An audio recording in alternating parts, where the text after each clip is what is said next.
محرم میں حلیم بنانا کیسا ہے؟ کیا محرم میں شوقیہ حلیم بنانا اور کھانا جائز ہے؟ محمد زبیر۔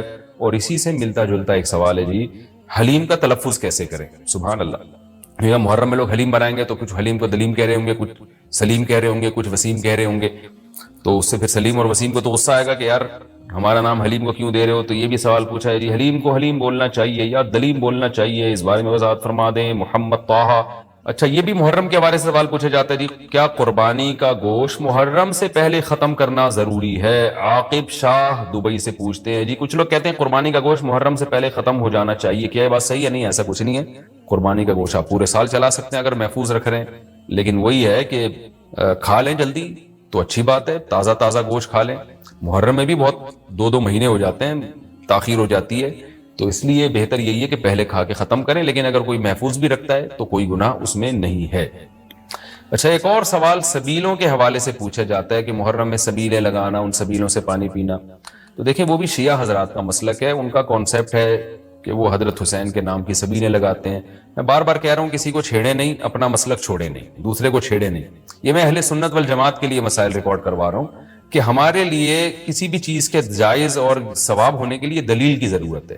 دلیل قرآن و سنت ہے، صحابہ ہیں، تو ہمیں نہ اہل بیت سے اس کا کوئی ثبوت ملتا ہے، نہ صحابہ سے، نہ قرآن و سنت سے کہ محرم میں صحابہ نے سبیلیں لگائیں۔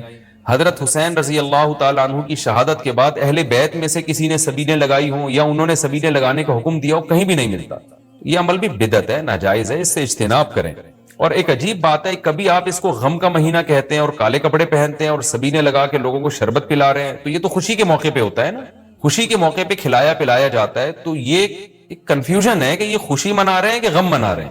تو کھلانا پلانا خوشیوں کے موقع پہ ہوتا ہے، تو اس لیے آپ ان چیزوں سے اجتناب کریں، نہ سبیل لگائیں، نہ اس پہ کھڑے ہو کر پانی پئیں۔ جو لگا کے بیٹھا ہے اس کو چھیڑے نہیں، آپ تنگ نہ کریں، وہ اس کا مسلک ہے، اس کو چھوڑ دیں۔ دنیا میں بہت سارے فرقے ہیں، کس کس کو آپ قابو میں کریں گے؟ ملک میں انارکی پھیلتی ہے، ملک میں فسادات ہوتے ہیں، کسی سے نفرت کرنے کی ضرورت نہیں ہے، کسی کو ٹاؤنٹنگ کرنے کی ضرورت نہیں ہے، طنز تانے کی ضرورت نہیں ہے۔ جو لگا کے بیٹھا ہوا ہے لگائے، جو پی رہا ہے اس کو پینے دیں، چھیڑے نہیں۔ لیکن میں آپ کے لیے یہ کہہ رہا ہوں جو اس وقت میرا پروگرام سن رہے ہیں، اگر آپ قرآن و سنت ہی کو فالو کرتے ہیں، آپ اہل سنت والجماعت میں ہیں، یا تو میں بار بار کہتا ہوں پورے شیعہ ہو جائے نا، پھر آپ ڈبل مسلکوں پہ چلنا، تو یہ دنیا میں کسی کا بھی اصول نہیں ہے کہ آدھا ادھر آدھا ادھر، وہ تو کہیں کا بھی نہیں ہوتا۔ یا تو پورے ادھر ہو جائیں یا پھر پورے اہل سنت والجماعت بن جائیں۔ تو اہل سنت والجماعت کے ہاں یہ سبیلیں لگانا یہ جائز کام نہیں ہے، کیونکہ قرآن و سنت سے اس کا ثبوت نہیں ہے۔ لوگ کہتے ہیں کہ آدمی کسی کو شربت پلا رہا ہے، پانی پلا رہا ہے، تو پانی پلانا تو بڑا اچھا کام ہے، پانی پلانا اچھا کام ہے، پورے سال کسی دن کو خاص کر لینا یہ اچھا کام نہیں ہے، تو اس سے بدعت کی تائید ہوتی ہے۔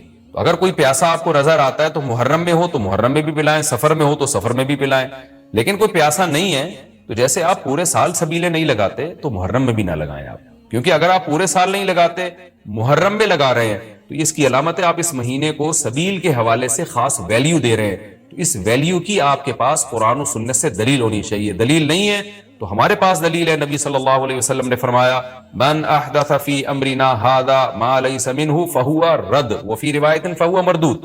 جو ہمارے دین میں کوئی بھی نئی چیز لے کر آئے گا، نبی نے فرمایا وہ مردود ہے، ہم نہیں اس کو ایکسیپٹ کریں گے۔ تو اس لیے بھائی ہم تو اس حدیث کو فالو کرتے ہیں، تو کائنڈلی آپ حضرات سے گزارش ہے، ہاں کوئی پورے سال سبیل لگا کے بیٹھا ہو تو وہ محرم میں بھی لگا لے۔ کیوں؟ وہ اس لیے کہ وہ محرم کو الگ سے فضیلت نہیں دے رہا سبیل کے حوالے سے، بلکہ وہ کہہ رہا ہے بھائی میں تو پورے سال لوگوں کو پانی پلاتا ہوں تو محرم میں بھی پلا رہا ہوں، میں تو پورے سال شربت پلاتا ہوں تو محرم میں بھی پلا رہا ہوں۔ لیکن ایک آدمی سال کے 11 مہینے نہیں پلاتا، صرف محرم میں سبیل لگا کے بیٹھا ہے، اس کا مطلب وہ اس مہینے کو سبیل کے حوالے سے زیادہ ویلیو دے رہا ہے۔ اس ویلیو کے لیے میں نے کہا دلیل چاہیے۔ دلیل آپ کے پاس اگر نہیں ہے تو پھر وہ حدیث ہے، جو ہمارے دین میں نئی چیز ایجاد کرے گا تو وہ چیز مردود ہے۔ اس لیے اس عمل سے بھی اجتناب کریں۔ دیکھیں، جنت میں جانے کے لیے ہمیں وہ کام کرنے پڑیں گے جو اللہ رسول نے بتائے ہیں، اور اس میں اپنی طرف سے ایڈیشن کرنا یہ ناجائز ہے۔ اس عمل کو شریعت میں بدعت سیئہ کہا جاتا ہے۔ محرم میں حلیم بھی بناتے ہیں لوگ، تو بے اصل چیز ہے، بدعت ہے۔ کوئی ثواب سمجھ کے کریں گے، بدعت ہے۔ بعض لوگ کہتے ہیں ہم ثواب سمجھ کے نہیں کر رہے، ویسے ہی سب بنا رہے ہیں تو ہم بھی بنا رہے ہیں، تو بدعت کی تائید تو ہو رہی ہے نا۔ پورا سال پڑا ہے حلیم کھانے کے لیے، آپ کو کیا مصیبت ہے کہ آپ محرم میں دیکھ پکائیں؟ پورے سال کیوں نہیں پکا رہے تھے آپ؟ تو جب ایک رسم معاشرے میں غلط رسم پھیل جاتی ہے تو اس کا بائیکاٹ کرنا چاہیے۔ تو آپ نہ بنائیں، کسی اور مہینے میں بنا لیں آپ۔ تو پوری رات دیگیں چل رہی ہوتی ہیں، مذہب کے نام پہ تو یہ کام نہ کیا جائے نا۔ اور جو لوگ کہتے ہیں مذہب کے نام پہ نہیں کر رہے، ہم تو ویسے انٹرٹینمنٹ کر رہے ہیں، تو یار کسی اور دن کر لو بھائی، تم پورا سال پڑا ہوا ہے نا، ہم نے کب کہا ہے کہ آپ دیگے نہ پکائیں، آپ پکائیں، پوری پوری رات گھوٹے لگائیں اس میں، کسی اور دن کر لیں آپ۔ اس لیے اسلام کو بچائیں خرافات سے، اسلام کو ہمارے ذمے ہے کہ ہم اسلام کو اسلام وہی ہے جو نبی لے کر آئے، الیوم اکملت لکم دینکم واتممت علیکم نعمتی ورضیت لکم الاسلام دینا۔ اللہ کہتے ہیں آج کے دن میں نے دین مکمل کر دیا۔ جب یہ آیتیں نبی پہ نازل ہو گئیں تو اس میں حلیم نہیں تھا، محرم کا حلیم، دین مکمل ہو چکا، اس کو رہنے دیں آپ۔ اور پھر وہی ہے کہ جب آپ روزہ رکھیں گے تو حلیم کھائیں گے کس وقت؟ رات کو آپ کھائیں گے تو رات کو تو ویسے ہی کم کھانا چاہیے، سونے کے لیے اللہ نے رات بنائی ہے، کھانے پینے کے لیے تھوڑی بنائی ہے رات، دن میں آپ نے روزہ رکھنا ہے، تو وہ یہ روزے سے بھی میچ نہیں کر رہا ہے یہ جو حلیم ہے نا، اس لیے اس سے اجتناب کریں، ایوائڈ کریں۔ جو گلی کے لوڑے لباڑے بنا رہے ہوتے ہیں ان کو محبت سے سمجھا دیں، یار اگلے دن بنا لو، باز آ جائے ٹھیک ہے، نہیں تو پھر نکل لیں آپ پتلی گلی سے، الجھے نہیں لوگوں سے۔ تو یہ محرم کے حوالے سے کچھ باتیں تھی بھائی۔ نبیل بھائی کوئی بات رہ تو نہیں گئی ہے آپ کے ذہن میں ہو تو بتا دیں، تاکہ یہ تو لوگوں نے جو سوال پوچھے تھے اس کے جواب تو میں نے دے دیا، آپ کے ذہن میں بھی کوئی سوال ہو تاکہ ٹاپک کمپلیٹ ہو جائے۔ محرم میں جھاڑو لگانا جائز ہے؟ جھاڑو سے کیا ہوتا ہے؟ یہ کہہ رہے ہیں وہ لوگ کہتے ہیں محرم میں جھاڑو نہیں لگانی چاہیے۔ ہاں، حلیم کو حلیم کہنا یہ بھی ایک سوال تھا۔ لوگ کہتے ہیں کہ جی حلیم اللہ کا نام ہے تو کھانے پینے کی چیز کو ہم حلیم کیوں کہتے ہیں؟ دیکھیں، جب اللہ کے لیے لفظ حلیم استعمال کیا جاتا ہے اس کا مفہوم کچھ اور ہوتا ہے، جب دیکھ کے لیے استعمال کیا جاتا ہے اس کا مفہوم کچھ اور ہوتا ہے، تو اس میں کسی کا تصور بھی نہیں جاتا کہ میں اللہ کا نام لے رہا ہوں۔ یہ بالکل ایسے ہی ہے جیسے اردو میں صلواتوں کا مفہوم کچھ اور ہے، ہم کہتے ہیں اتنی صلواتیں سنا کے چلا گیا، حالانکہ صلوات تو درود کو کہتے ہیں اور نماز کو بھی کہتے ہیں صلات۔ تو اب کیا یہ لفظ استعمال جائز نہیں ہوگا؟ ظاہر ہے جائز ہے، اردو میں اس کا مفہوم کچھ اور ہے، عربی میں اس کا مفہوم کچھ اور ہے، بلکہ بعض دفعہ ایک ہی زبان میں ایک لفظ دو مختلف معنوں کے لیے استعمال ہو رہا ہوتا ہے، تو اس میں کوئی بھی پابندی نہیں لگاتا۔ جاریہ عربی میں باندی کو بھی کہتے ہیں، جاریہ عربی میں کشتی کو بھی کہتے ہیں، اور جو ہے اس طرح کی اور بہت ساری مثالیں ہمیں ملتی ہیں کہ ایک ہی لفظ مختلف معنوں کے لیے استعمال ہو رہا ہے۔ عین عربی میں آنکھ کو بھی کہتے ہیں، عین عربی میں گھٹنے کو بھی کہتے ہیں، عین عربی میں جاسوس کو بھی کہتے ہیں، عین عربی میں چشمے کو بھی کہتے ہیں، عین عربی میں سورج کی ٹکیا کو بھی کہتے ہیں، عین عربی میں سونے کو بھی کہتے ہیں۔ تو اس طرح بہت سارے نام مختلف معنوں میں استعمال ہوتے ہیں۔ موسیٰ کا جو لفظ ہے عربی میں اس طرح کو کہتے ہیں، بلیڈ جس سے حلق کیا جاتا ہے نا، حاجی لوگ جو سر منڈواتے ہیں اس کو موسیٰ کہتے ہیں، حالانکہ موسیٰ جو ہے حضرت موسیٰ علیہ السلام کا نام بھی ہے۔ لیکن جو عربی جو جانتا ہے جب وہ بلیڈ کے لیے موسیٰ کا لفظ استعمال کرے گا تو اس کے ذہن میں حضرت موسیٰ کا تصور ہی نہیں ہوگا، اور جب حضرت موسیٰ علیہ السلام کے لیے موسیٰ علیہ السلام موسیٰ کا لفظ استعمال کرے گا تو بلیڈ کی طرف اس کا دماغ ہی نہیں جائے گا۔ تو اس لیے یہ بالکل مضبوط بات نہیں ہے کہ حلیم چونکہ اللہ کا نام ہے لہذا وہ دیکھ کے لیے استعمال نہ کیا جائے۔ جب اللہ کا نام ہے تو اس میں دماغ ادھر نہیں آتا دیکھ کی طرف، جب دیکھ کے لیے استعمال کیا جاتا ہے تو اللہ کی طرف ذہن نہیں جاتا، یہ بالکل ایک الگ الگ معنی میں استعمال ہوتا ہے۔ تو اس لیے اتنا تکلف نہیں کریں، جتنی جو لا تشددوا فیشدد اللہ علیکم، صحیح حدیث ہے، اللہ نے نبی نے فرمایا اپنے اوپر خامخواہ کی پابندیاں مت لگاؤ ورنہ اللہ بھی لگانا شروع کر دے گا، اللہ بھی تمہارے اوپر پابندیاں لگائے گا۔ اللہ کیسے لگائے گا؟ یعنی اللہ بھی تمہیں مشکل میں ڈال دے گا۔ تو جتنا ہمیں اجازت دی گئی ہے اس کے اندر رہنا چاہیے ہمیں، اور خامخواہ میں ایسی کھود کرید کر کے اپنے اوپر پابندیاں لگواتے چلے جانا مشکل ہو جائے گی نا۔ اب حلیم ہی مشہور ہو گیا ہے تو اب آپ اس کو کیسے دلیم بولیں گے؟ وہ کچھ اور نہ اٹھا کے دے دے آپ کو۔ تو اس میں کوئی حرج نہیں ہے کہ کیونکہ لغت بتاتی ہے، زبان بتاتی ہے کہ کس وقت کس لفظ کا کیا معنی ہے، اس میں کوئی حرج نہیں ہے اگر آپ یہ حلیم کو حلیم ہی کہیں، کوئی گناہ نہیں ہے انشاءاللہ اس میں۔ اچھا، محرم میں مرثیہ سننا اور غم منانا اور رونا، سینہ پیٹنا، نبی صلی اللہ علیہ وسلم نے تو گریبان چاک کرنے والوں پہ لعنت کی ہے، بخاری مسلم کی روایتیں موجود ہیں، لیس منا من شق الجیوب، جو گریبان پھاڑتا ہے وہ ہم میں سے نہیں ہے۔ تو یہ سینہ پیٹنا، نوحہ کرنا، نیاحہ پر تو بخاری مسلم کی صحیح احادیث موجود ہیں نوحہ پر کہ یہ حرام ہے، ناجائز ہے، اس لیے ہم اس کو جائز نہیں سمجھتے۔ ہم یہ کہتے ہیں کہ سیدنا حسین ابن علی رضی اللہ تعالیٰ عنہ کی تعلیمات کو فالو کریں آپ۔ تعلیمات تو زیرو ہیں ان کی تعلیم، ان کی تو اتنی بڑی داڑھی تھی سیدنا حسین ابن علی رضی اللہ تعالیٰ عنہ کی، وہ تو سخی تھے، وہ تو غیرت مند تھے۔ آج ہمارے یہاں سے غیرت ختم ہو گئی ہے، بہنوں کی وراثتیں کھا کے بیٹھے ہوئے ہیں ہم لوگ، اور انہی وراثتوں سے عمرے بھی ہو رہے ہوتے ہیں وراثت کھا کے۔ تو گھر میں گھر والوں کو ٹائم نہیں دیتے، غربا مساکین کا خیال نہیں ہے، نماز تکبیر اولیٰ کی پابندی نہیں ہے، ان چیزوں کو فوکس کریں۔ حضرت حسین رضی اللہ تعالیٰ عنہ نے تو کربلا کے میدان میں بھی نماز نہیں چھوڑی، اور آج خواتین شاپنگ کرتی ہیں نمازیں چھوڑ دیتی ہیں، کسی شادی میں جانا ہے بس میں بیٹھے ہوئے نمازیں چھوڑ دیتے ہیں۔ تو اللہ کا واسطہ تعلیمات کو فالو کریں، اہل بیت کی تعلیمات کو فالو کیے بغیر ہمیں کچھ بھی حاصل نہیں ہوگا۔ تو وہ کسی شاعر نے بڑی پیاری بات کہی ہے نا، شرط ایماں مصطفیٰ سے والہانہ پیار ہے، پیار لیکن پیروی ہے، پیروی دشوار ہے۔ مصطفیٰ صلی اللہ علیہ وسلم سے ایمان کی شرط ہے کہ آپ کو نبی سے بے پناہ محبت ہو، لیکن محبت کی دلیل کیا ہے کہ آپ فالو کتنا کرتے ہیں۔ تو اہل بیت سے محبت یہ ایمان کا حصہ ہے ہمارے، اس محبت کے بغیر آپ جنت میں نہیں جا سکتے۔ لیکن آپ میں محبت ہے یا نہیں ہے، یہ کالے کپڑوں سے یا سینہ پیٹنے سے پتہ نہیں چلے گا، اس کا پتہ اس سے چلے گا کہ آپ ان کو فالو کتنا کرتے ہیں۔ تو یہ چند احکامات تھے، لوگوں نے سوال پوچھے تھے مسائل میں، تو میں نے ان کے جوابات دے دیے، اور کچھ مسائل محرم کے حوالے سے اور بھی ہیں، پھر وہ بعد میں یاد آتے ہیں۔ جانور کے اجزاء میں حلال و حرام، کیا گائے بکرے کے سیری پائے، اوجڑی تھن مغز گردے کپورے زبان اور مرغی کے پاؤں کھانا جائز ہے؟ کیا یہ کھانا جائز ہے؟ یوسف خان ابو ظہبی سے کپورے کھانا جائز نہیں ہے، باقی چیزیں کھا سکتے ہیں جو آپ نے اوجڑی، اور اوجڑی کو اچھی طرح صاف کر لیا جائے، تھن مغز گردے زبان مرغی کے پنجے، یہ سب کھانا جائز ہے۔ البتہ کپورے جو آپ نے جن باتیں پوچھیں ان میں کپورے کھانا جائز نہیں ہے۔ اس کی وجہ یہ ہے کہ وہ نجاست کا مقر ہے، نجاست اس میں بنتی ہے باقاعدہ، تو اس لیے وہ خبائث میں داخل ہے، سلیم الطبع انسان کو گھن آتی ہے۔ اسی طرح جانور کے جو ذکر ہے، جو پیشاب گاہ ہے، اس کو بھی کھانا جائز نہیں ہے۔ باقی اختلافی مسئلہ ہے، اہل حدیث لوگ کہتے ہیں کھانا جائز ہے، فقہ حنفی میں جائز نہیں ہے۔ تو اختلافی مسائل میں ایک فقہ کو فالو کریں آپ، دوسرے پہ رد نہ کریں آپ۔ تو امام حنیفہ کے نزدیک کیوں جائز نہیں ہے؟ لوگ پوچھتے ہیں اس کی کیا دلیل ہے، حدیث سے دکھاؤ، تو حدیث سے کھانا بھی ثابت نہیں ہے، کسی صحابی نے کبھی کپورے کھائے ہوں، حالانکہ لوگ تو عرب تو گوشت کھایا کرتے تھے۔ باقی حدیث میں صراحتاً ذکر نہیں ہوتا بہت ساری چیزوں کا۔ امام حنیفہ نے احتیاط کی بنا پر یہ قول کیا ہے کہ یہ جائز نہیں۔ وجہ اس کی ہے کہ قرآن جگہ جگہ کہتا ہے کہ تم پر خبیث چیزیں حرام ہیں، تو خبائث میں وہ پیشاب گاہ جو جس کو ذکر کہا جاتا ہے، جس سے پیشاب نکل کے باہر آتا ہے، تو یہ چیزیں انسانوں کے کھانے کی نہیں ہیں، یہ بھی سلیم الطبع لوگ ان سے بھی گھن کھاتے ہیں۔ اب آپ بتائیں نا، کوئی آپ کو کہے کہ میں بیل کا جو ہے نا، میں نے وہ جو اس کی پیشاب گاہ ہے وہ میں پکا کے لایا ہوں، آپ کہو گے یار کوئی اور چیز نہیں تمہیں ملی پکانے کے لیے، تم کیا پکا کے لائے؟ سلیم الطبع انسان جس کی طبیعت میں سلامتی ہے وہ کہتا ہے یہ ہم اس کو، یعنی کیونکہ نجاست کا مقر ہے یہ چیزیں، نجاست یہاں بنتی ہے، تیار ہوتی ہے، یہیں رہتی ہے، تو مسانے میں یا اس طرح کی جو چیزیں ہیں ان کے کھانے کو اس لیے ناپسندیدہ قرار دیا گیا، تو مکروہ تحریمی ہے۔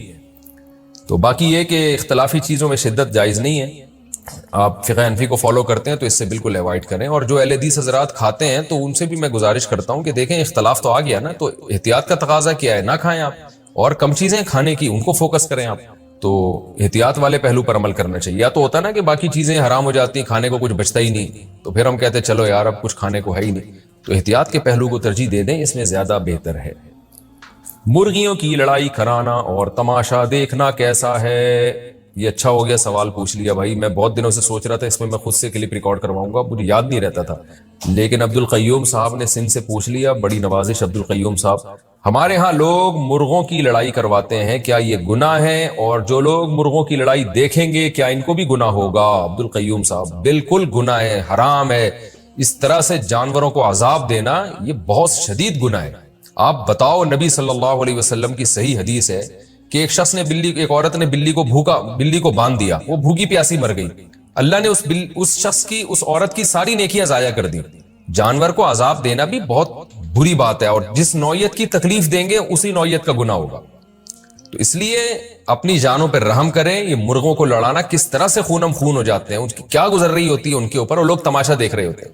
اس سے بھی بدترین میں نے چیزیں دیکھی ہیں یوٹیوب پہ، گڑا کھود دیتے ہیں، اس میں اس کو کتے کو اور جو ہے وہ سور کو چھوڑ دیا آپس میں لڑنے کے لیے، خنزیر کو یا اور بھیڑیے کو چھوڑ دیا، وہ لڑ رہے ہیں، وہ بھاگنے کی جگہ نہیں ملتی کسی کو جو ہار جاتا ہے، تو تماشا دیکھ رہے ہیں، آپ کی انٹرٹینمنٹ ہے، اس مخلوق پہ کیا گزر رہی ہے۔ نبی صلی اللہ علیہ وسلم نے فرمایا کہ حدیث کا مفہوم ہے کے بارے میں تم سے سوال ہوگا۔ صحابہ نے عرض کیا یا رسول اللہ، کیا جانوروں کے ساتھ اچھا سلوک پہ بھی ہمیں اجر ملتا ہے؟ آپ نے فرمایا فی کل کبد ذی رطبۃ اجر، ہر جاندار چیز کے ساتھ احسان کرو گے اجر ملے گا۔ تو جیسے ہر جاندار چیز کے ساتھ احسان کرنے پہ ثواب ملتا ہے، تو اسی طرح ہر جاندار چیز کے ساتھ ظلم کرنے پر عذاب بھی ہوتا ہے۔ صحیح مسلم کی حدیث ہے، نبی صلی اللہ علیہ وسلم نے فرمایا پچھلی امتوں میں ایک پیغمبر کو چیونٹی نے کاٹا، تو انہوں نے وہ چیونٹیوں کے بل میں جتنی چیونٹیاں تھیں نا سب کو جلا دیا، تو اللہ نے وحی کر کے آپ کو تنبیہ کی کہ جس چیونٹی نے آپ کو کاٹا تھا، آپ نے اس کے علاوہ باقیوں کو کیوں سزا دی ہے؟ تو چیونٹی کو آپ بلا وجہ نہیں مار سکتے، تو آپ یہ مرغوں کو لڑائی دیکھنا اور ان کو اذیت دینا، یہ منظر کیسے آپ دیکھ سکتے ہیں شریعت میں، اور یہ کیسے آپ کر سکتے ہیں؟ حدیث میں آتا ہے، صحیح حدیث ہے کہ کچھ صحابہ نشانے بازی سیکھ رہے تھے. عبداللہ بن عمر نے دیکھا مدینہ میں کچھ بچوں کو کھیلتے ہوئے کہ وہ نشانے بازی سیکھ رہے ہیں، اور کیسے سیکھ رہے ہیں؟ مرغیوں کو باندھ کے، کہ مرغیوں پہ تیر چلا چلا کے نا نشانے سیکھ رہے ہیں. تو ان کو منع کیا کہ نبی صلی اللہ علیہ وسلم نے اس عمل سے منع کیا ہے. دجاجہ مسبورہ اسے کہتے ہیں، بندی ہوئی مرغی، اس پہ مار مار کے نشانے سیکھتے تھے. منع کیا آپ صلی اللہ علیہ وسلم نے کہ نشانے بازی کے لیے تو آپ کوئی بھی ہدف رکھ کے اس سے نشانے سیکھ سکتے ہیں، جانوروں کو آپ کیوں ہدف بنا رہے ہیں اس کے لیے؟ تو آپ صلی اللہ علیہ وسلم نے اس سے بھی منع کیا ہے کہ کوئی مادہ پرندہ انڈے دے اور آپ جو ہے یا چوزے ہوں اور آپ وہ چوزے اٹھا کے لے آئیں اور وہ تلاش کر رہی ہو اس اپنے بچوں کو.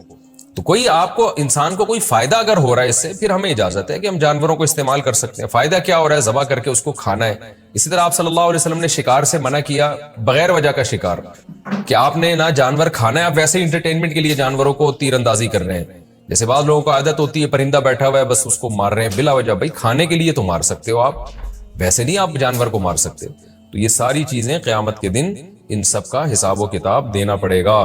تو اس لیے اس کو ختم کریں. جانوروں کو لڑانے والا جو حساب ہے بہت اذیت ہے. آپ خود سوچیں، اگر آپ کو کوئی اس طرح سے آپ دو بندوں کے ہاتھ میں چھرے دے کے آپ کو گڑھے میں ڈال دے اور بولے لڑو آپس میں، اور وہ تماشا دیکھ رہا ہو، تو آپ پر کیا گزرے گی؟ یار میں کس مصیبت میں ڈال دیا. تو جانور جو ہے وہ بے زبان تو ہوتا ہے، مگر اللہ کی پکڑ سے، اللہ کے عذاب سے ڈرنا چاہیے. وہ تو اپنی قسم پرسی نہیں بیان کر سکتا اور آپ تماشے دیکھ رہے ہیں. تو جانوروں کو لڑانا بھی حرام ہے، کبیرہ گناہ ہے. اور جو یہ منظر دیکھ کے ہنسے گا، اور کیونکہ جو منظر دیکھتے ہیں تو ان کے ہنسنا اور ان کی کلیپنگ اور اس چیزوں سے تو اس کو موٹیویشن ملتی ہے. تو گناہ کرنا بھی حرام اور گناہ کے لیے موٹیویشن بھی حرام ہے. تو اس لیے اس عمل کو نہ کریں، اور بہت بڑا جرم ہے یہ. مچھر مکھی کا خون لگا ہو تو کیا نماز پڑھ سکتے ہیں؟ کیا کپڑے پر مچھر مکھی کے مر جانے سے خون لگ گیا ہو تو کیا اسے پہن کر نماز ہو سکتی ہے؟ اور اگر نماز کی حالت ہی میں کسی مچھر کے دب کر مر جانے سے خون لگ جائے تو کیا کریں؟ محمد ثاقب انڈیا سے. محمد ثاقب بھائی، پہلے تو آپ کا بہت بہت شکریہ کہ آپ مختلف طریقوں سے مچھروں کو قتل کرتے ہیں، کیونکہ کراچی میں ہم مچھروں اور مکھیوں سے بہت پریشان ہوئے ہیں.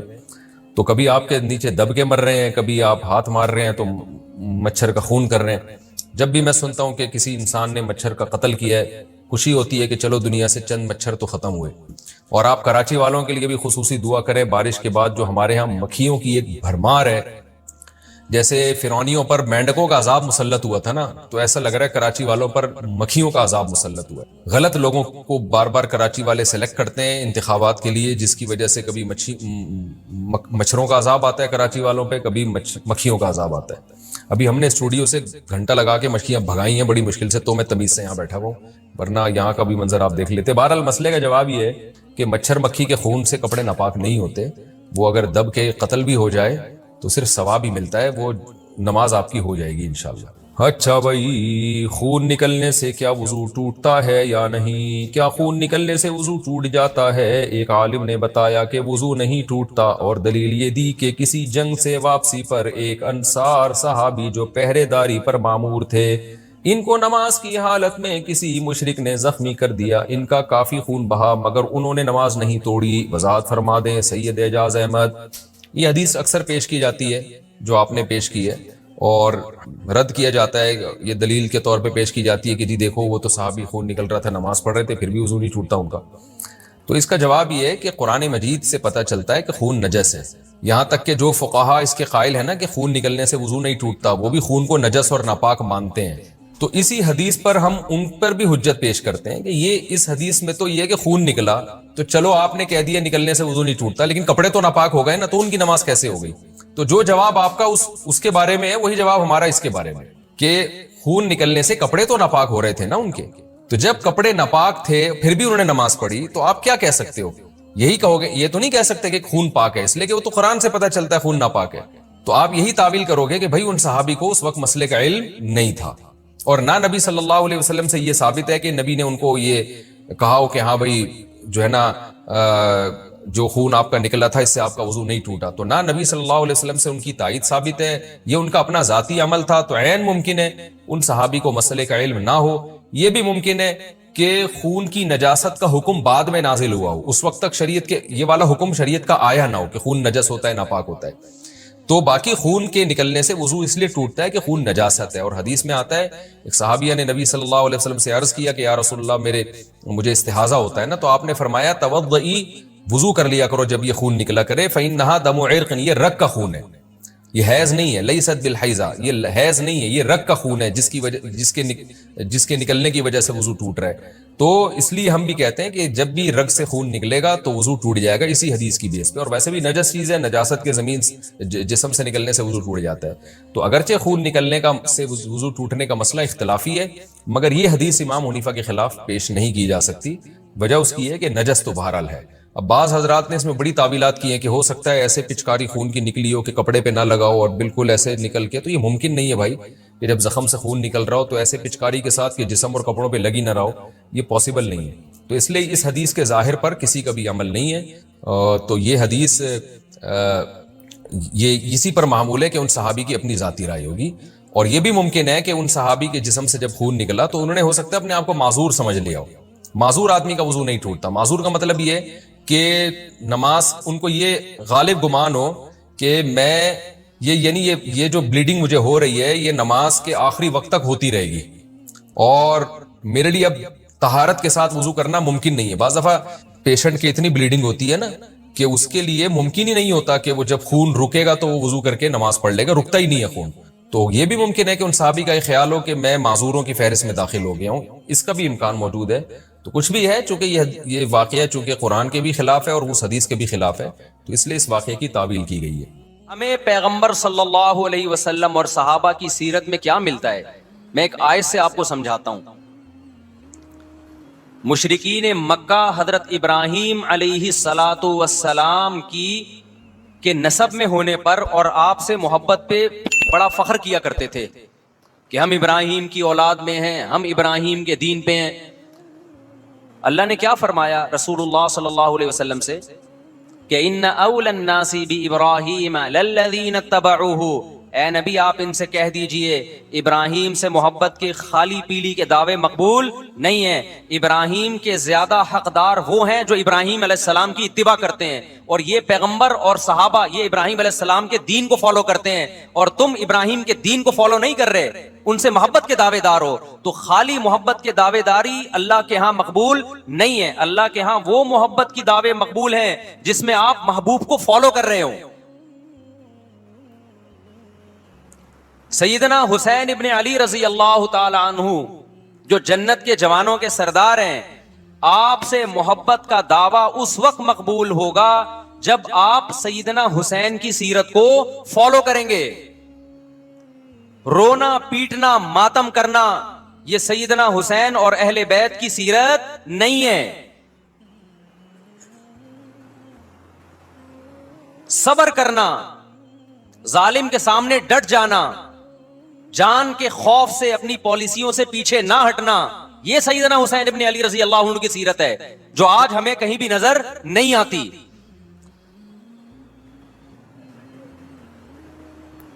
تو ہم نے بھائی دیکھنا ہے صحابہ کا طرز عمل کیا تھا۔ آپ بتاؤ صحابہ کو سیدنا حسین سے محبت تھی یا نہیں تھی؟ کیا غم کا پہاڑ ٹوٹا ہوگا جب اطلاع ملی ہوگی کہ سیدنا حسین ابن علی اور آپ کے اصحاب اور اہل بیت کو سب کو کربلا میں شہید کر دیا گیا ہے، کیا قیامت گزری ہوگی۔ کوفہ سے ایک شخص آیا نا عبداللہ بن عمر سے پوچھنے لگا جو مارنے پر دم کا مسئلہ، انہوں نے فرمایا تم نے پیغمبر کے نواسے کو قتل کر دیا اور مسئلہ یہ پوچھ رہے ہو کہ جو مارنے پر دم آئے گا کہ نہیں آئے گا۔ ایک طرف تم نے پیغمبر کے نواسے کو قتل کر دیا کربلا میں، اور اب ہم سے آ کے مسئلہ پوچھتے ہو جو مارنا جائز ہے یا نہیں ہے۔ صحابہ کے ہاں یہ غم کم غم نہیں تھا۔ دیکھو حضرت معاویہ رضی اللہ تعالی عنہ کے ہاتھ پہ بھی حضرت حسین نے بیعت نہیں کی، لیکن بغاوت بھی نہیں کی۔ کیوں؟ بغاوت سے فتنے کا اندیشہ تھا۔ حضرت حسن جو حضرت حسین کے بڑے بھائی تھے، انہوں نے سیدنا معاویہ رضی اللہ تعالی عنہ کے ہاتھ پہ بیعت کی اور اس اختلاف کو ہمیشہ کے لیے اپنی کوشش کے مطابق ہمیشہ کے لیے ختم کر دیا۔ ختم ہوا نہیں ہوا ایک الگ بحث ہے، لیکن حضرت حسن کا مقصد کیا تھا کہ مسلمانوں کی دو جماعتوں کو میں آپس میں لڑتا ہوا نہیں دیکھ سکتا. لوگوں نے کہا آپ خلافت کے حقدار ہیں, آپ نے فرمایا میں دستبردار ہوتا ہوں سیدنا معاویہ کے حق میں. حضرت حسن بیعت ہو گئے حضرت معاویہ سے, اور یہ اختلاف کو کیا کر دیا, ختم. حضرت حسین بیعت نہیں ہوئے, لیکن حضرت حسین نے بغاوت بھی نہیں کی. ہر ایک کی اپنی رائے تھی, حضرت حسن کی اپنی رائے تھی. ان کا خیال تھا کہ بیعت ہونا مسلمانوں کے لیے زیادہ مفید ہے, ایک پاورفل حکومت ہوگی, ایک طاقتور ریاست ہوگی, ورنہ لڑتے رہیں گے آپس میں. حضرت حسین کا موقف یہ تھا کہ میں بغاوت تو نہیں کروں گا لیکن بیعت بھی نہیں ہوں گا, کیونکہ اگر بیعت ہو گیا تو اس سے جو خلفائے راشدین کے دور میں جو خلیفہ کی سلیکشن کا طریقہ تھا وہ طریقہ ختم ہو جائے گا. تو میں اگر اس طریقے کو نہیں لا سکتا تو اس کے خلاف کو پروموٹ بھی نہ کروں میں. یہ بھی ایک رائے تھی. میں سمجھا پا رہا ہوں اپنی بات؟ بھائی رائے کا اختلاف ہوتا ہے نا. نبی صلی اللہ علیہ وسلم نے فرمایا اذا اجتہد المجتہد فإن اصاب فلہ اجران وإن اخطأ فلہ اجر واحد. جب کوئی مجتہد اللہ کی رضا کو سامنے رکھ کے اجتہاد کرتا ہے, صحیح اور غلط کا فیصلہ کرنے بیٹھتا ہے, رائے یعنی اس کا مقصد اللہ کی رضا ہو, تو اگر وہ درست نتیجے پہ پہنچے تو 2 ثواب, غلط نتیجے پہ پہنچے تو بھی 1 نیکی اس کو ملتی ہے, اس لیے کہ اس کے بس میں جو خیر خواہی کا کے لیے جو تھا وہ اس نے کر دیا. رائے کا اختلاف ہوتا ہے. تو حضرت حسن رضی اللہ تعالیٰ عنہ بیعت ہوئے حضرت معاویہ کے ہاتھ پہ. سیدنا حسین نہ بیعت ہوئے اور نہ آپ نے بغاوت کی, خاموشی اختیار کی. حضرت معاویہ رضی اللہ تعالی عنہ نے سیدنا حسین کو تلوار کی زور سے بیعت پر مجبور نہیں کیا, بلکہ نواسہ رسول کا خیال کیا اور وصیت بھی کی لوگوں کو. لیکن جب حضرت معاویہ کے بعد یزید جانشین ہوا, اس کی سب سے بڑی غلطی یہ تھی کہ اس نے نواسہ رسول صلی اللہ علیہ وسلم اور آپ کے ساتھ جو چند اہل بیت اور چند صحابہ تھے, اس وقت بھی حضرت حسین نیوٹرل تھے. نہ حضرت حسین نے بغاوت کا ارادہ کیا اور نہ بیعت کرنے کا ارادہ کیا.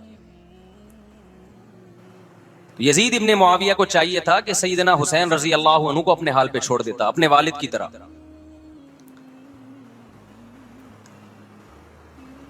حضرت حسین رضی اللہ تعالیٰ عنہ کو جب کوفہ سے خطوط آئے, یہ میں وضاحت اس لیے کر رہا ہوں کہ حضرت حسین بغاوت کے لیے نہیں نکلے تھے, اس مسلمان حاکم کے خلاف بغاوت کے لیے نہیں نکلے تھے, کیونکہ رسول اللہ صلی اللہ علیہ وسلم کی بہت ساری صحیح حدیث ہے اس بارے میں کہ جو باغی ہے, جو ریاست کے خلاف بغاوت کرتا ہے, اس کو نبی صلی اللہ علیہ وسلم نے اس عمل کو پسند نہیں کیا.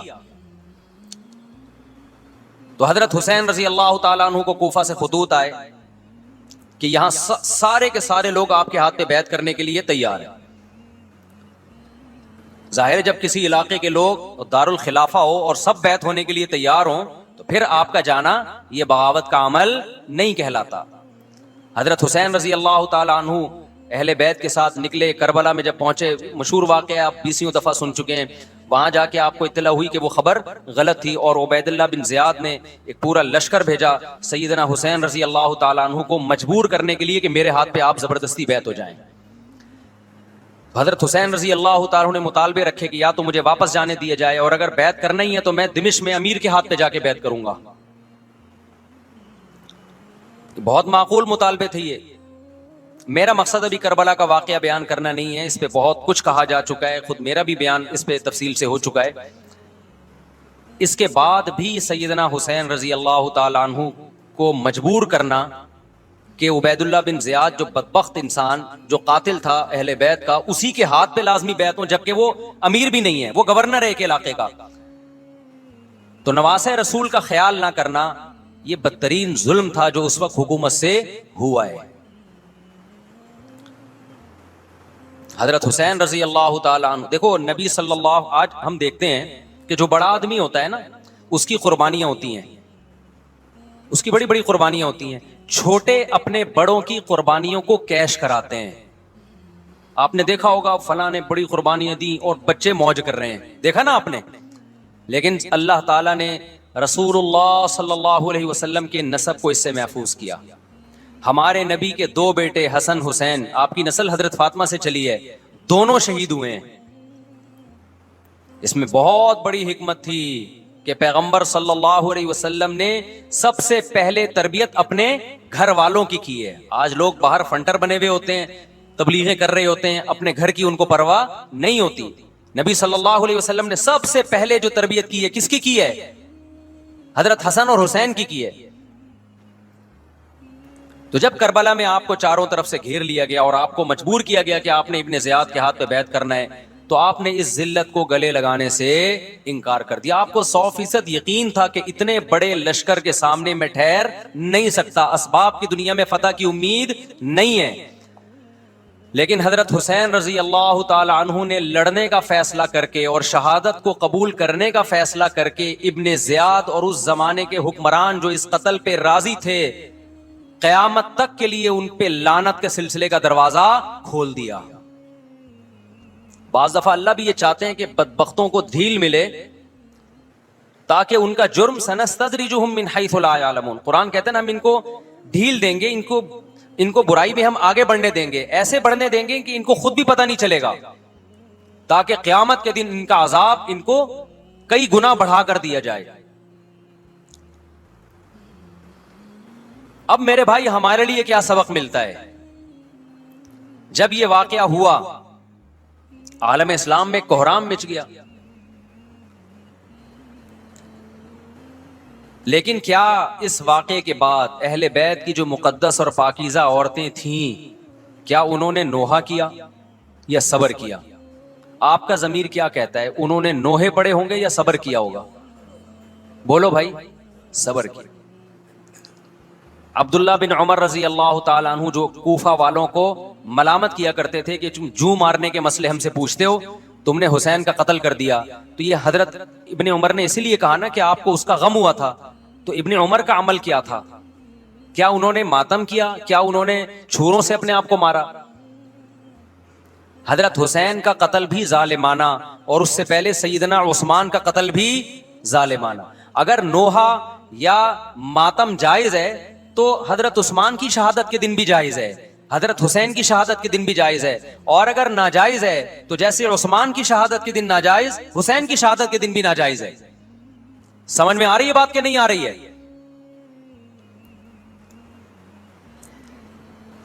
قرآن کیا کہتا ہے ایسے مواقع کے بارے میں؟ تلک امۃ قد خلت لہا ما کسبت ولکم ما کسبتم. قرآن جب بھی پرانی امتوں کے واقعات بتاتا ہے, قرآن کہتا ہے یہ ایک قوم تھی جو گزر گئی, انہوں نے جو کیا اس کا بدلہ ان کو ملے گا, تم جو کرو گے اس کا بدلہ تمہیں ملے گا. تو ہمیں اللہ نے اس واقعے میں بھی بتا دیا کہ سیدنا حسین کا واقعہ, کربلا کا واقعہ جب سنا کرو تو یہ سوچا کرو یہ قوم تھی جو گزر گئی, جس نے اچھا کیا, حسین ابن علی نے اچھا کیا, ان کو اس اچھائی کا بدلہ ملے گا. اور جو حضرت حسین کے قتل کے حضرت سیدنا حسین کے مبارک خون سے جن کے ہاتھ آلودہ ہوئے, کیونکہ قتل کیا نا انہوں نے, تو لہا ما کسبت, ان کو اس ظلم کا بدلہ بھی ملے گا. تو ہمارا کام کیا ہے؟ ہم نے فالو کرنا ہے حسین کے راستے کو, نہ کہ حسین کے نام پہ ہم نے ماتم کرنے ہیں. حسین کا راستہ کیا ہے جس کو ہم نے فالو کرنا ہے؟ اب میں چند چیزیں آپ کو بتاتا ہوں. سب سے پہلا سبق جو ہمیں کربلا میں ملتا ہے کہ عزت اور دین, ایک طرف دنیا ہے. دیکھو اگر حضرت حسین رضی اللہ تعالیٰ عنہ ابن زیاد کے ہاتھ پہ جا کے بیعت ہو جاتے, آپ کیا سمجھتے ہو بے تحاشا مال و دولت حضرت حسین پہ خرچ نہیں کرتا کیا وہ؟ جب ایک بڑا آدمی کسی کے ہاتھ پہ بیعت ہوتا ہے تو اس کو بھی تو فائدہ ہوتا ہے نا اس سے. اور کیا حضرت حسین کو یقین نہیں تھا کہ کربلا میں شہید ہو جاؤں گا؟ فتح اور نصرت کی اسباب کی دنیا میں کوئی امید نہیں تھی, مگر آپ نے اہل بیت کو کربلا میں رسوا کرنے پر عزت کی موت کو ترجیح دی ہے. آج اگر آپ میں یہ ظرف ہے کہ آپ عزت کی موت کو ذلت کی زندگی پر ترجیح دیتے ہو تو پھر آپ حسینی ہو. نہیں یہی بات میرا خیال ہے سمجھ. سیدنا حسین کی سخاوت کے واقعات ہیں. سیدنا حسین باغی نہیں تھے رضی اللہ عنہ. پھر جو اہل بیت کا طرز عمل کیا تھا, محرم میں کیا کیا ہو رہا ہے میں آپ کو بتاتا ہوں. ان میں سے کوئی بھی عمل نہ ہمیں قرآن سے ملتا ہے نہ صحابہ سے ملتا ہے ہمیں. تو ما انا علیہ و اصحابی جو جنتی فرقہ ہوگا اس کی جو علامتیں ہیں، تو جب آپ ان علامتوں کے خلاف چلو گے، صحابہ اور تابعین کو فالو نہیں کرو گے، تو آپ پھر اپنے آپ کو سنی کہنا چھوڑ دو. آپ بتاؤ مجھے اسلام میں کوئی مہینہ منحوس ہے؟ بولو نا، کوئی مہینہ منحوس ہے؟ تو آپ محرم کو منحوس کیوں کہتے ہو؟ لوگ مجھے کہتے ہیں مفتی صاحب فرقہ واریت پھیلا رہے ہیں. دیکھو فرقہ واریت جب پھیلا رہا ہوں جب میں کسی فرقے کے خلاف آپ کو کر رہا ہوں. میرے بیان شیعہ لوگ بھی سنتے ہیں، ملتے بھی ہیں. بہت دفعہ ایئرپورٹ پہ ملاقات ہوئی، بڑی عزت سے ملے، میں شیعہ ہوں لیکن آپ سے محبت کرتا ہوں. یہاں مسجد میں بھی آتے ہیں، میں نے کبھی کسی پہ طنز نہیں کیا. اس لیے میں بار بار کہتا ہوں جو شیعہ کا مذہب ہے اس کو کرنے دو. وہ سبیلے لگاتے ہیں، آپ ان کو مت چھیڑو، جا کے تنگ نہ کرو ان کو. وہ ماتم کرتے ہیں، آپ ان کو مت چھیڑو. وہ نوحے کرتے ہیں، وہ نوحے پڑھتے ہیں، آپ ان کو مت چھیڑو. لیکن آپ اپنی پوزیشن واضح کرو کہ آپ شیعہ ہو یا آپ سنی ہو. آپ تو ایک طرف ہو جاؤ نا. محرم میں اگر آپ مرثیے لگا کے گھوم رہے ہو گاڑیوں میں، اٹ مینز آپ سنی نہیں ہو. آپ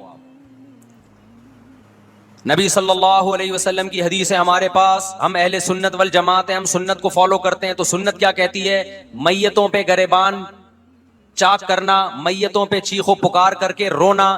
آپ نے فرمایا لیس منا، وہ ہم میں سے نہیں ہے. اور اس عمل پہ آپ صلی اللہ علیہ وسلم نے لعنت فرمائی ہے. لوگ کہتے ہیں حسین کی یاد میں رونا نبی کی سنت ہے. نبی صلی اللہ علیہ وسلم کو جب جبریل نے بتایا کہ حسین شہید ہوں گے، آپ روئے، اس لیے کہ اس وقت آپ کو یہ خبر ملی تھی. لیکن کیا ہر محرم میں آپ نے رونے کا پروگرام کیا ہے؟ یا صحابہ کو بیٹھ کے باقاعدہ رلایا ہے آپ نے؟ کیا ہو گیا بھائی؟ آپ کو بھی جب کربلا کا واقعہ کی خبر ملی آپ کی آنکھوں میں آنسو آ جائے، یہ نیچرل ہے، یہ حسین سے محبت کی علامت. لیکن ہر محرم میں باقاعدہ بٹھا کے رونے کا پروگرام کرنا یہ حسین سے محبت کی علامت نہیں ہے، بلکہ شریعت میں ناجائز ہے یہ غموں کو بڑھانا. یہ کہاں سے جائز ہو گیا؟ حضرت عثمان بھی تو شہید ہوئے تھے، نبی صلی اللہ علیہ وسلم کے داماد تھے. ان کی یاد میں آپ رونے کو سنت کیوں نہیں کہتے؟ ہماری نظر میں حسین کا قتل بھی بہت بڑا ظلم اور سیدنا عثمان کا قتل بھی بہت بڑا ظلم تھا. دونوں مظلوم تھے، دونوں مظلوم شہید تھے. ہمیں دونوں کی شہادت پہ غم ہے، لیکن اب اس غم کو مناتے نہیں ہیں. اسلام میں غم منانا سنت نہیں ہے. دیکھو جعفر طیار رضی اللہ عنہ، نبی کے چچا زاد بھائی، اہل بیت، جب آپ صلی اللہ علیہ وسلم نے ان کو لڑائی کے لیے میدان جنگ میں بھیجا، رومیوں سے لڑائی تھی. حضرت جعفر طیار کی 4 بیویاں تھیں. جب نبی صلی اللہ علیہ وسلم مسجد نبی میں بیٹھے، آپ کو فرشتوں نے اطلاع دی کہ جعفر طیار شہید ہو گئے. آپ صلی اللہ علیہ وسلم کی آنکھوں سے آنسو. یہ آنسو اس وقت نکلے جب عین شہادت کی اطلاع ملی ہے. اس وقت آنسوؤں کا نکلنا محبت کی علامت ہے. آپ نے صحابی رسول کو بھیجا کہ جاؤ آپ کی زوجات کو، بیویوں کو جا کے خبر دو کہ جعفر طیار شہید ہو گئے. کیا قربانی تھی صحابہ کی! آپ دیکھو ایسے جوان تھے جعفر طیار، خوبصورت جوان. غزوہ بدر میں جب مشرکین مکہ نے یہ نعرہ لگایا کہ حل میں مبارز، 3 سردار آئے، انہوں نے کہا پہلے تمہارے اندر سے 3 بہادر آئیں ہم سے لڑیں. دیکھو عربوں میں یہ ہوتا تھا کہ جب جنگ کے لیے 2 فوجیں آمنے سامنے کھڑی ہوتی تھیں تو پہلے دونوں طرف کے بہادر ترین لوگوں کی لڑائیاں ہوتی تھیں کہ جب تک دونوں میں سے ایک قتل نہیں ہوگا لڑائی شروع نہیں ہوگی. تو آپ کو پتا ہے کہ اس میں بہادر ترین لوگ نکلیں گے نا جو لڑنا جانتے ہوں. مشرکین مکہ کی طرف سے 3 یا 4 بڑے بڑے سردار آئے لڑائی سے پہلے، بدر میں لڑائی سے پہلے. انہوں نے نعرہ لگایا حل میں مبارز، کوئی ہے تم میں جو پہلے ہم سے لڑے. یعنی ادھر سے ہم 3 ہیں تو ادھر سے بھی کتنے چاہیے؟ 3 بندے. ادھر سے انصار صحابہ آئے. مشرکین مکہ نے کہا لیسو بی اکفائنا، یہ ہمارے جوڑ کے نہیں ہیں، قریشی ہاشمی چاہیے ہمیں، ہمارے نسب کے لوگ ہونے چاہیے. تو ادھر سے نبی صلی اللہ علیہ وسلم نے حضرت علی کو بھیجا اور حضرت جعفر طیار کو بھیجا. جن صحابہ کو بھیجا ان میں حضرت جعفر طیار بھی تھے. حضرت جعفر طیار رضی اللہ تعالی عنہ اور سیدنا علی مقابلے میں غالب آ گئے. خوبصورت صحابی, نجاشی کے سامنے آپ نے تقریر کی ہے, ہجرت کی ہے نا جب حبشہ کی طرف, تو نجاشی نے پوچھا جعفر طیار سے کہ تمہارے پیغمبر جو کلام لے کر آئے ہیں وہ سناؤ. حضرت جعفر طیار رضی اللہ تعالی عنہ نے سورہ مریم پڑھنا شروع کر دی. کاف ہا یا عین صاد ذکر رحمت ربک عبدہ زکریا اذ نادى ربه نداء خفیا قال رب انی وهن العظم منی واشتعل الرأس شیبا ولم اکن بدعائک رب شقیا وانی خفت الموالی من ورائی وکانت امرأتی عاقرا فہب لی من لدنک ولیا. ایسی حضرت مریم اور عیسیٰ ابن مریم کی سیرت کو سورہ مریم میں بیان کیا حضرت جعفر طیار نے کہ نجاشی روتے روتے اس کی داڑھی تر, اور جتنے پادری بیٹھے تھے سب کی داڑیاں تر ہو گئی روتے روتے. تو یہ تقریر جو نجاشی کے اسلام کا سبب بنے, بادشاہ کو مسلمان کرنے والے کون تھے؟ حضرت جعفر طیار. اور آپ کے چھوٹے چھوٹے بچے, 4 جوان بیویاں ہوں, چھوٹے چھوٹے بچے ہوں, اور ایسے میں میدان جنگ میں لڑتے ہوئے شہید ہو جائیں تو پیغمبر اور صحابہ پہ کیا قیامت ٹوٹی ہوگی. لیکن ہمارے نبی صلی اللہ علیہ وسلم کی آنکھوں سے کیا تھے؟ صرف آنسو موتی کی طرح ٹپک رہے تھے. اور آپ صحابہ کو اطلاع دے رہے تھے کہ جعفر طیار شہید ہو گئے اور جاؤ ان کے گھر والوں کو بتا کے آ جاؤ. کتنی بڑی قربانی ہے یا نہیں ہے؟ جب خبر دینے والا آپ کی ازواج کو بتا کے آیا کہ جعفر طیار شہید ہو گئے, تو آپ کے گھروں سے خواتین کے رونے کی آوازیں آئیں. آپ صلی اللہ علیہ وسلم نے فرمایا ان سے بولو کہ اپنی آواز کو پست کرو. پھر چیخو پکار کی آواز آئی تو آپ نے فرمایا کہ اگر دوبارہ چیخو پکار کی آواز آئے تو ان کے منہ پہ خاک پھینک دو. وہ شہید کی بیوہ تھیں, اور شہید بھی کتنے مقدس, ان کو بھی نبی صلی اللہ علیہ وسلم نے نوحہ کرنے کی اجازت نہیں دی. اس دن جس دن غم پہنچا ہے اس دن بھی چیخو پکار کی اجازت نہیں دی ہے. تو آپ بتاؤ اگلے سال اس تاریخ کو چیخو پکار کی کیسے اجازت مل جاتی؟ نہیں آئی میرا خیال ہے بات سمجھ میں. جب غم پہنچا ہے اس وقت چیخنے چلانے کی اجازت نہیں ہے. چھوٹے چھوٹے یتیم بچے, حضرت جعفر طیار کے چھوٹے چھوٹے یتیم بچے, کتنا غم ہوتا ہے جب چھوٹے چھوٹے بچے, ان کا باپ دنیا سے چلا جائے, کتنا ترس آتا ہے ان کے اوپر. تو ہمارے نبی کو بھی ان یتیم بچوں پہ بھی ترس آیا, ان بیواؤں پہ بھی ترس آیا. لیکن نہ نبی صلی اللہ علیہ وسلم چیخو پکار کر کے خود روئے, اور نہ آپ نے ان کی ازواج کو رونے کی اجازت دی ہے. سمجھ میں نہیں آ رہی میرا خیال ہے بات. میرا مقصد شیعوں پہ طنز کرنا نہیں ہے, ان کا جو مذہب ہے ان کو اس پہ چلنے دو. میرا مقصد ہے آپ اپنی پوزیشن واضح کرو کہ آپ ادھر ہو یا ادھر ہو. کسی کو تنگ مت کرو, نہ کسی پہ فتوے لگاؤ کفر اسلام کے, نہ کسی کو جہنمی قرار دو. اپنی پوزیشن آپ فیصلہ کرو کہ آپ اگر ادھر جانا ہے تو پورے ادھر چلے جاؤ. پھر یہ آدھا تیتر آدھا بٹیر والا معاملہ مت کرو. وہ ان کا مذہب ہے بھائی, ان کے علماء ان کو بتاتے ہیں کہ محرم میں کالے کپڑے پہننے ہیں, محرم میں ماتم کرنا ہے, محرم میں کو منحوس سمجھنا ہے, اس میں شادی بیاہ نہیں کرنا. ان کے علماء ان کو بتاتے ہیں, ان کو چلنے دو اس پر. دنیا میں بہت سے فرقے ہیں, بہت سے مذہب ہیں, ہم کسی کو نہ ختم کر سکتے ہیں نہ کسی کے خلاف نفرت پیدا کر سکتے ہیں. اس سے کوئی چیز حاصل نہیں ہوگی. کسی سے نفرت کرنے کی ضرورت نہیں, کسی پہ فتوے لگانے کی ضرورت نہیں, لیکن آپ کو اپنی پوزیشن واضح کرنی پڑے گی کہ میں کہاں کھڑا ہوا ہوں. اگر آپ سنی ہو تو پھر اہل سنت والجماعت صحابہ تابعین کو فالو کرتے ہیں, حدیث کو فالو کرتے ہیں. اور حدیث میں ہمیں ماتم کرنا, نوحہ کرنا, گریبان چاک کرنا, اس کی پرمیشن نہیں ہے, بلکہ اس سے روکا گیا ہے. اس عمل کو حرام اور ناجائز قرار دیا گیا ہے. بات آ رہی ہے سمجھ میں؟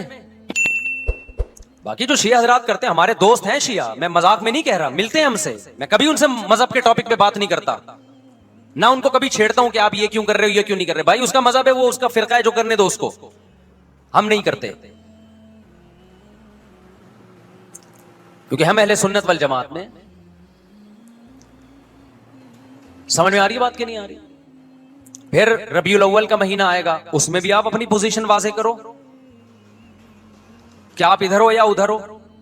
2 فرقے ہیں, دیوبندی بریلوی. میں نہیں کہہ رہا کہ کون جنتی کون جہنمی, لیکن بر صغیر میں جن کو دیوبندی کہا جاتا ہے وہ نظر و نیاز تیجے 40 میں کے قائل بولو نہیں ہے. یہ ان کی کتابوں میں لکھا ہوا ہے, وہ اس کے قائل نہیں. اگر کوئی بزرگ ان میں قائل گزرا بھی ہے تو وہ اس کا ذاتی تفرد ہے, اس کو علماء نے فالو نہیں کیا, اس کو ان کی اجتہادی غلطی قرار دیا ہے. ربیع الاول میں جلوس نکالنا یا مزار بنانا یا مزاروں پہ جانا اس نیت سے کہ وہاں جا کے ہم کوئی قوالی پڑھیں گے یا کچھ بھی, ہمارے ہاں قبرستان جانا صرف اس لیے ہے کہ آخرت کی یاد تازہ ہو, بس اس کے علاوہ اور کوئی کانسیپٹ نہیں ہے. ہمارے ہاں قبر ایک بالش سے زیادہ اونچی بنانا جائز بولو نا نہیں ہے. قبر پکی کرنا جائز نہیں ہے. تیجے 40 میں کرنا جائز بولو نہیں. آج ایک صاحب آئے کہنے لگے میری ساس کا 40واں ہے, فجر میں کہنے لگے مجھے, کہہ رہے میں نہیں گیا تو بڑا مسئلہ ہو جائے گا. میں نے کہا بھائی ایک فیصلہ کرو, گرین چینل یا وائٹ چینل, ایک طرف ہو جاؤ بھائی, کیونکہ وائٹ چینل میں یہ جائز نہیں ہے, نہ 40واں ہے نہ تیجا ہے. اب لوگ مذاق اڑاتے ہیں مر گیا مردود نہ فاتحہ نہ درود. بھائی کچھ بھی کہتے رہو تو پھر پورے ادھر کو ہو جاؤ, یا تو پورے وائٹ ہو جاؤ یا پورے کیا ہو جاؤ, پورے گرین ہو جاؤ. پھر تیجا بھی کرو, 40واں بھی کرو, برسی بھی کرو, اور پھر اس کے بعد جھنڈے بھی لگاؤ ہرے رنگ کے. میں نہیں کہہ رہا دیوبندی صحیح ہے یا بریلوی صحیح ہے, دیکھو میں یہ بحث نہیں کر رہا, میری بات کو غلط نہ لے کے جانا. میں کہہ رہا ہوں آپ اپنی پوزیشن واضح کرو, صحیح غلط تو اگلا مرحلہ ہے. آپ کیا ہو, آپ کو تو یہی نہیں پتا چل رہا. آپ ربیع الاول میں ہرے جھنڈے لے کے گھوم رہے ہو, رمضان میں آپ وائٹ چینل بنے ہوئے ہو, محرم میں آپ بلیک چینل بنے ہوئے ہو, تو پتہ ہی نہیں چل رہا تو ہے کیا بھائی. جب 73 فرقوں میں ایک جنتی ہے تو ایک کو فالو کرو نا جس کو جنتی سمجھتے ہو. اگر آپ سمجھتے ہو کہ بلیک چینل یا شیعہ فرقہ جنتی ہے تو پورے شیعہ ہو جاؤ بھائی. اگر آپ سمجھتے ہو بریلوی فرقہ جنتی ہے تو پورے بریلوی ہو جاؤ. تو جس کو سمجھتے ہو وہ بن جاؤ, لیکن پورے بنو, ادھورے مت بنو, آدھا آدھا نہ لو. بات سمجھ میں آ رہی ہے؟ میں پھر بتا رہا ہوں, نہ میں کسی کو جنتی کہہ رہا ہوں نہ جہنمی. میں یہ نہیں کہہ رہا دیوبندی جنت میں جائیں گے یا بریلوی جائیں گے یا شیعہ جائیں گے, یہ تو اللہ فیصلہ کرے گا. ہم تو وہ کریں گے جو ہماری کھوپڑی میں آ رہا ہے. ہماری کھوپڑی میں یہ آ رہا ہے کہ جس کو بھی کرو تو ایک کو کرو پورا, تاکہ ایک طرف ہو جاؤ. آدھے تیتر آدھے بٹیر مت بنو آپ, اور دوسرے کو چھیڑو بھی نہیں, چھیڑنے کی بھی ضرورت نہیں ہے. کوئی جو کر رہا ہے کہ بھائی اس کا مذہب ہے. دیکھو ہندو مندر میں جاتا ہے نا, ہماری رائے کے مطابق صحیح کر رہا ہے غلط کر رہا ہے, غلط کر رہا ہے, لیکن ہم چھیڑتے ہیں کیا؟ اسلام نے اجازت دی اس کو چھیڑنے کی کہ ہندو جا رہا ہے اس کو پکڑ کے لا, کیوں جا رہا ہے بھائی؟ اسلام بولا بھائی لکم دینکم ولی دین, تمہارے لیے تمہارا دین, ہمارے لیے ہمارا دین. لا اکراہ فی الدین, دین میں زبردستی نہیں ہے, جو کر رہا ہے اس کو کرنے دو. تبھی اسلامی تاریخ میں کوئی ایک مندر بھی ہمارے علم میں نہیں ہے کہ اس میں ہندوؤں پہ پابندی لگی ہو کہ مندر نہیں جا سکتے. جب تک اسلامی حکومتیں رہی ہیں, ہندوستان میں 1000 سال مسلمانوں نے حکومت کی ہے. اگر ہندوؤں کو مندر جانے سے روک دیتے تو آج یہ مندر ختم ہوتے. اسلامی حکومت جب ختم ہوئی ہے تو بھی مندر لاکھوں کی تعداد میں مندر تھے. اسلام مسجد جانے کا حکم دیتا ہے یا چرچ جانے کا؟ بولو. مسجد. چرچ جانے کو غلط سمجھتا ہے کیونکہ وہاں غیر اللہ کی, عیسیٰ ابن مریم کی عبادت ہو رہی ہے. لیکن کیا اسلام آپ کو پرمیشن دیتا ہے کہ کوئی عیسائی چرچ جا رہا ہو تو آپ اس کو روکو کہ تو یوں جا رہا ہے بے, مسجد میں آ؟ اجازت دیتا ہے؟ یا اسلام یہ کہتا ہے کہ اس سے بدتمیزی شروع کر دو آپ؟ بولو کیا ہو گیا؟ آپ کو سبق یاد کرا رہا ہوں میں, بدتمیزی شروع کر دو. یا اسلام یہ اجازت دیتا ہے کہ اس سے اچھا سلوک نہ کرو؟ قطعی اجازت نہیں, بلکہ قرآن تو کہہ رہے ہیں ان اللہ یحب المقسطین, جو غیر مسلم تم سے لڑ نہیں رہے میدان جنگ میں, ان سے تمہیں اچھا سلوک کرنا پڑے گا, کیونکہ اللہ اچھا سلوک کرنے والوں کو پسند کرتا ہے. صحابہ کرام غیر مسلموں کو بھی ہدیے دیا کرتے تھے, نبی صلی اللہ علیہ وسلم نے یہودیوں کو بھی ہدیے دیے. تو جو مذہب اسلام کی طرف منسوب نہیں ہے, جب ہمیں ان سے اچھے سلوک کا حکم ہے, تو جو مذہب اسلام کی طرف منسوب ہیں, قطع نظر اس سے کہ وہ اس دعوے میں سچے ہیں یا جھوٹے, یہ تو بحث ایک الگ ہے, لیکن نسبت کس کی طرف کر رہے ہیں؟ اسلام کی طرف. تو ہمیں ان سے بدتمیزی بدسلوکی کی کہاں سے اجازت ہوگی؟ تو میں نہیں کہہ رہا کہ آپ شیعہ بریلویوں سے دشمنی کرنا شروع کر دو, ان کی دعوتیں اٹینڈ نہ کرو, ان سے کاروبار چھوڑ دو, یا ان کو جا جا کے تنگ کرو, کیوں سبیل لگا کے بیٹھے ہو, کیوں ماتم کر رہے ہو. یہ کام مت کرو آپ. ہمارا ملک اس فرقواریت کا متحمل نہیں ہے, سے فساد پھیلتا ہے. لیکن اپنی پوزیشن آپ واضح کرو, ایک لکیر ہے آپ کھینچ دو. اگر کوئی شخص آپ کے سامنے صحابہ کو برا بلا کہتا ہے, آپ بولو بھائی یہ میری باؤنڈری کیا ہو رہی ہے, کراس. میرے سامنے آپ کو ان بزرگوں کے خلاف بولنے کی اجازت نہیں ہے جن سے مجھے عقیدت ہے. اگر یہ کام آپ نے کیا تو ہماری اور آپ کی راہیں الگ الگ.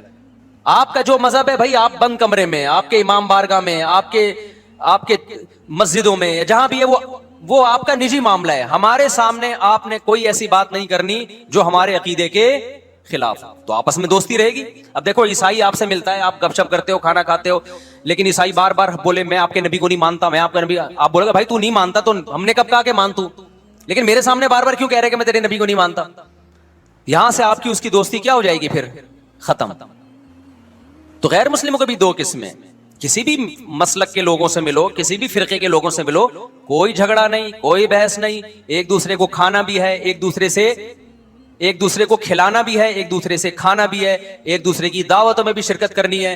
جہاں مذہب کا معاملہ آئے تو پھر آپ کسی سے بحث نہ خود کرو نہ کسی کو کرنے کی اجازت دو.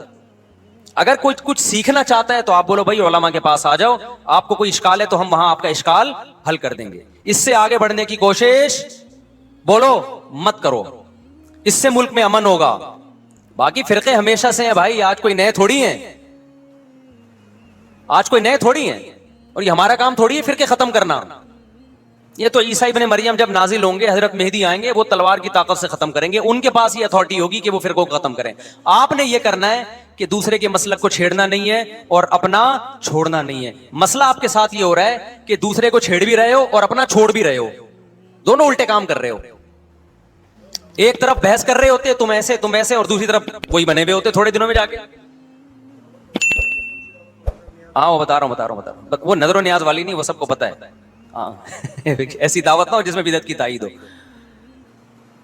تو آپ جو کر رہے ہو نا, وہ یہ کر رہے ہو دوسرے کو چھیڑ بھی رہے ہو, جس سے ملک میں بدامنی پھیل رہی ہے. تقریریں سنو, شیعہ ایسے, بریلوی ایسے, دیوبندی ایسے, اہل حدیث ایسے, تقریروں سے کیا پھیل رہی ہے, نفرتیں. اور پھر محرم میں آپ خود شیعہ بنے ہوئے ہوتے ہو, ربیع الاول میں آپ گرین چینل بنے ہوئے ہوتے ہو, اور رمضان میں آپ وائٹ چینل بنے ہوئے ہوتے ہو. سعودی عرب میں سارے وائٹ ہو جاتے ہیں جا کے, سعودی عرب جو بھی جاتا ہے سارا وائٹ چینل. پیغمبر کی قبر پہ کوئی دھمال نہیں, کوئی قوالیاں نہیں, وہاں کھڑے ہوں گے تمیز سے سلام پیش کر کے آگے نکل جائیں گے. وہاں کوئی چیخو پکار نہیں, وہاں جا کے سارے کیا ہو جاتے ہیں, وائٹ, کیونکہ وہاں حکومت کا ڈنڈا ہے. ٹھیک ہے نا, تو گورنمنٹ کے پاس تو یہ اختیار ہے بھائی ڈنڈا چلائے, ہمارے پاس یہ اختیار نہیں. ہم تو تمیز سے بات کریں گے, سمجھائیں گے, محبتیں پھیلائیں گے, کیونکہ جب عوام ڈنڈا چلاتی ہے تو اس سے اصلاح کم اور فساد زیادہ ہوتا ہے. تو میں بار بار کہہ رہا ہوں بھائی دوستیاں رکھو, کوئی دفتروں میں شیعہ سنی لڑائی نہ ہونے دو, یہ غلط ہے. محبتیں پھیلاؤ لیکن مسلک کو چھوڑنا نہیں ہے.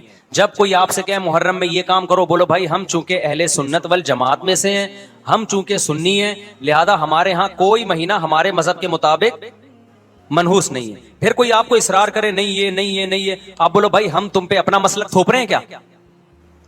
تم جلوس نکالتے ہو, تم ماتم کرتے ہو, ہم تو نہیں تمہیں روکتے آ کے, بلکہ گورنمنٹ تمہیں تحفظ دیتی ہے, سیکیورٹی دیتی ہے گورنمنٹ تمہیں.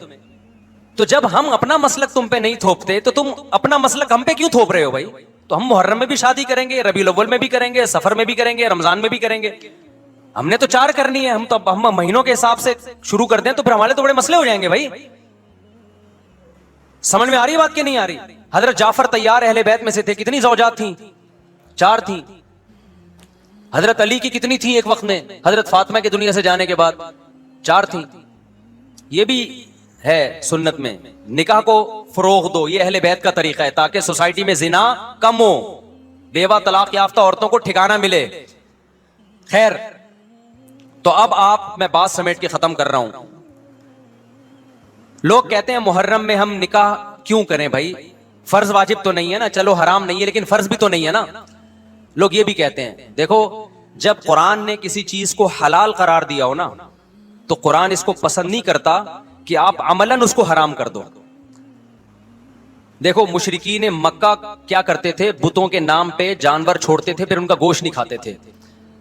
اللہ نے فرمایا کہ تم نے خدا کی حلال کردہ چیز کو کیسے حرام کر دیا تم نے. نبی صلی اللہ علیہ وسلم نے قسم اٹھائی میں شہد نہیں کھاؤں گا, آپ نے فرمایا لما تحرم ما احل اللہ لک, اے نبی جو چیز اللہ نے آپ کے لیے حلال کر دی آپ کیسے اپنے اوپر حرام کر رہے ہیں؟